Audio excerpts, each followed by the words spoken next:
Mhm. Hey, Channing. Hi, Greg. Hi, Sam.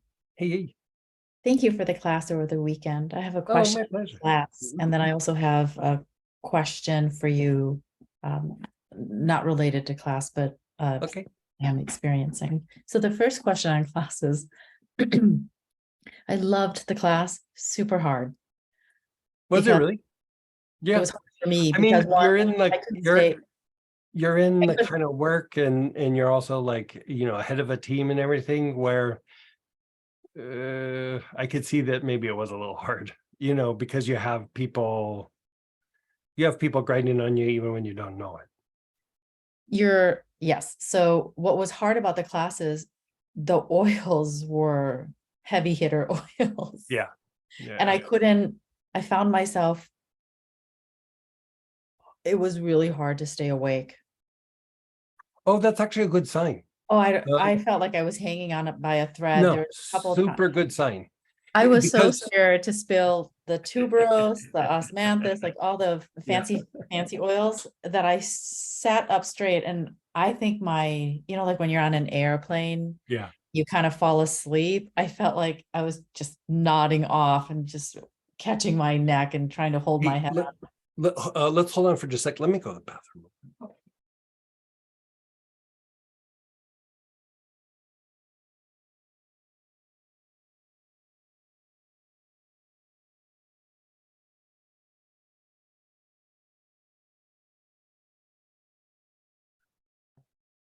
So the agitation is like we're reducing agitation with that class, and so as it reduces, it makes you sleepy, makes you relaxed.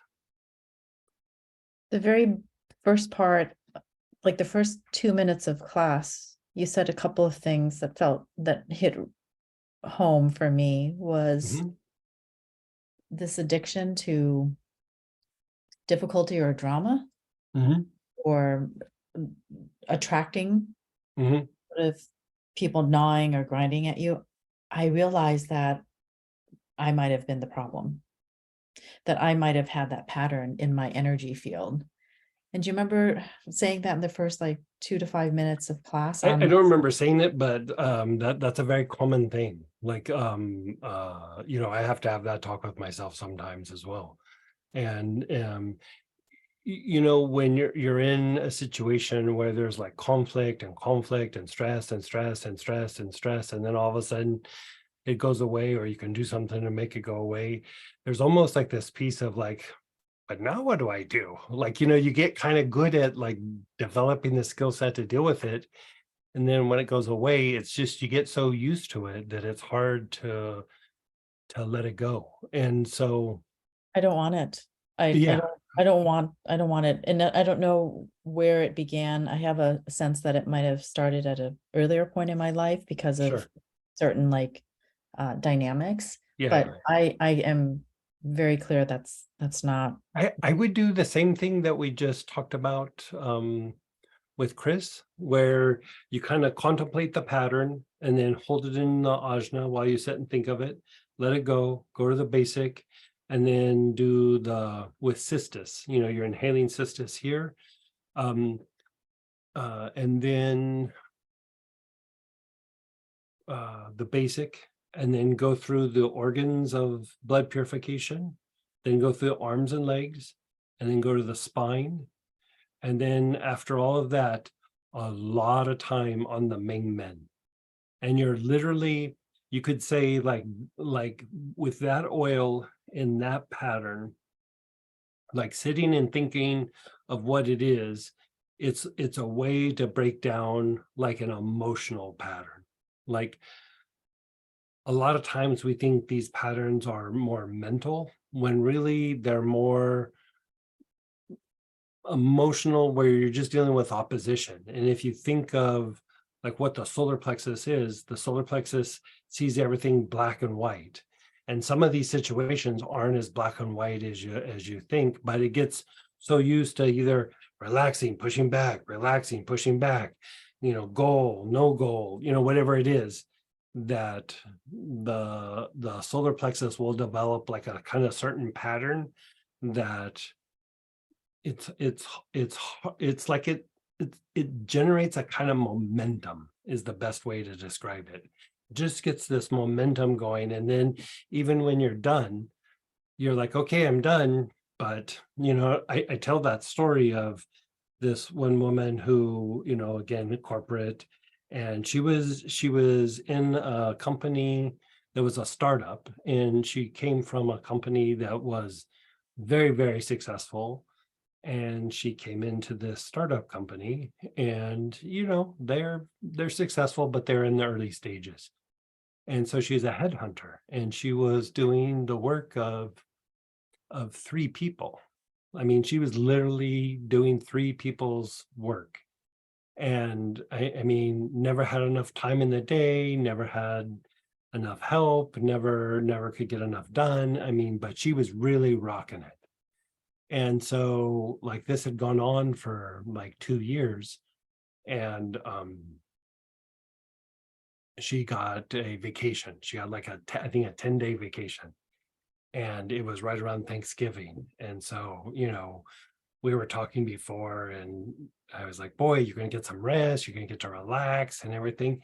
And so she called me up like 3 or 4 days later, and she was like, I'm super stressed out. And I go, well, what's happening? And she goes, well, I'm having Thanksgiving dinner. I've invited all my relatives. She had like an apartment. She was going to have like 20 or 30 people in her apartment.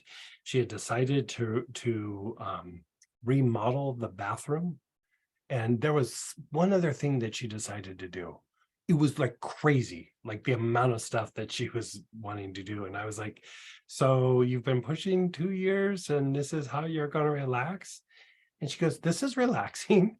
And I was like, how is having everybody over at your house with remodeling and all that relaxing? And she's quiet, and she goes, yeah, you're right. It's not relaxing, is it? And I was like, it sounds more stressful than work.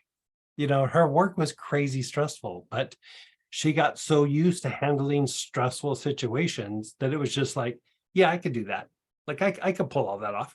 And honestly, she did pull it all off. I don't know that I could have, but she pulled it off. But it's just that pattern gets set in the emotional body, and it's hard to pump the brakes on it. It's really super hard to pump the brakes on it. And so, for myself, I have to stop and go, how much of this is me just in momentum, or is this really what's happening? And I don't know about for other people, but most times it's momentum. I just something from my past, or pushing for deadlines now, or whatever it is. And it's an easy one to fall into. It's a really easy one to fall into, but you just go through and clean things up from time to time, and by doing it, it refines your will. It's not that it makes you more aggressive or pushy. It makes you like see consequences better, and better, like more appropriately formed strategies that are doable and that you can execute, if that makes sense. Yes, definitely. I was just reflecting on what you were saying and didn't realize that this was sort of lodged in the emotional body. And so I think that pattern is a little ingrained. And emotion being lower emotion. So it's more physiological than psychological. It really is. I understand that completely, because I totally get that. Yeah. It's actually how we generate a lot of our lower emotions. So the patterns are how we generate a lot of our lower emotions.